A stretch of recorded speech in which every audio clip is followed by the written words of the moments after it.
Assalamualaikum warahmatullahi wabarakatuh. Ahlan wa sahlan.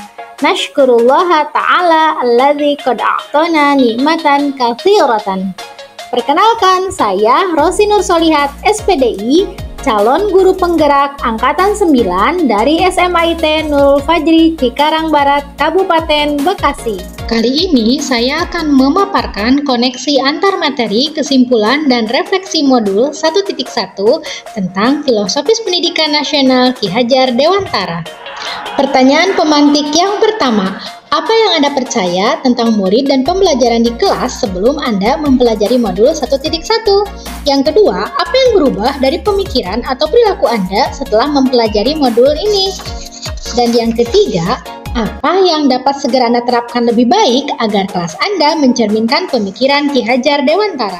Adapun pandangan saya tentang murid dan pembelajaran di kelas sebelum mempelajari modul 1.1 adalah pandangan saya tentang murid dan pembelajaran dalam kelas seringkali bersifat tradisional dan berpusat pada guru. Pendidikan cenderung diarahkan oleh guru dan murid dianggap sebagai penerima pasif informasi yang perlu mengikuti instruksi dan aturan yang diterapkan.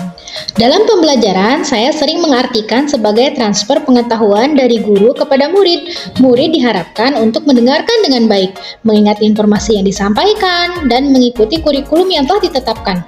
Pengajaran jadi sering mengedepankan hafalan daripada pemahaman mendalam, dan peran guru cenderung lebih dominan dalam memberikan informasi.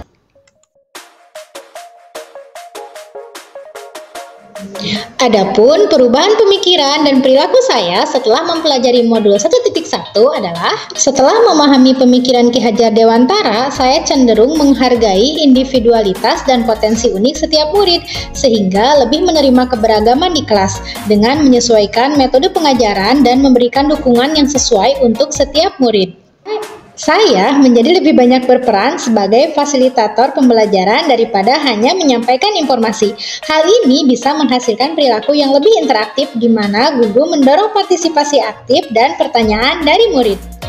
Pemahaman tentang pendekatan Ki Hajar Dewantara menghasilkan perubahan dalam pendekatan pembelajaran. Saya menjadi sering menggunakan metode yang melibatkan murid secara aktif dalam proses pembelajaran, seperti proyek kolaboratif, diskusi kelompok, atau pembelajaran berbasis teknologi sebagai media pembelajaran. Setelah memahami pemikiran Ki Hajar Dewantara, saya melihat pendidikan sebagai upaya untuk mengembangkan keterampilan, nilai-nilai, dan sikap positif selain pengetahuan akademis. Hal ini bisa mengubah perilaku aktivitas kelas.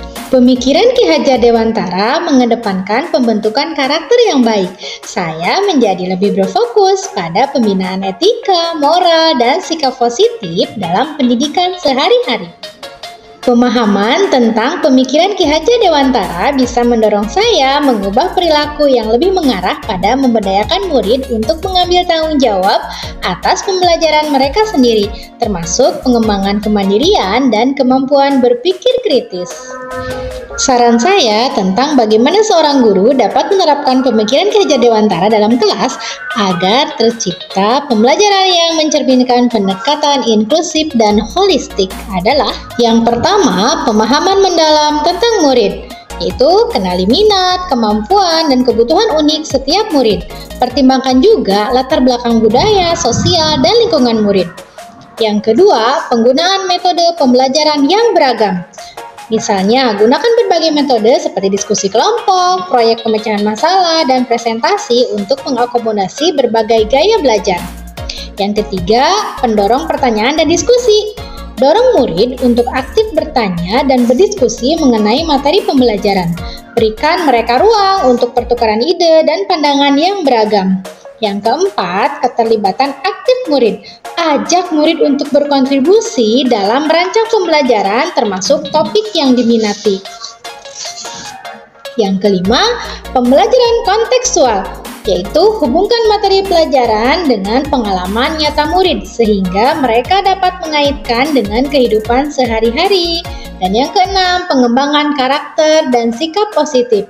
Integrasikan pembelajaran tentang etika, nilai-nilai, dan sikap positif dalam kegiatan kelas. Yang ketujuh, kolaborasi dan kerjasama. Fasilitasi proyek kolaboratif yang mendorong murid untuk bekerja bersama dan membangun keterampilan kerjasama. Yang kedelapan, berikan umpan balik yang mendukung perkembangan murid termasuk dalam hal keterampilan sosial dan karakter. Yang kesembilan, beri ruang bagi murid untuk mengembangkan kreativitas mereka melalui berbagai cara seperti seni, penulisan, atau eksplorasi ilmiah. Yang ke-10, pertimbangkan waktu untuk refleksi diri dan evaluasi terhadap bagaimana pembelajaran berjalan. Perhatikan juga perkembangan dan kemajuan individual murid secara terus-menerus.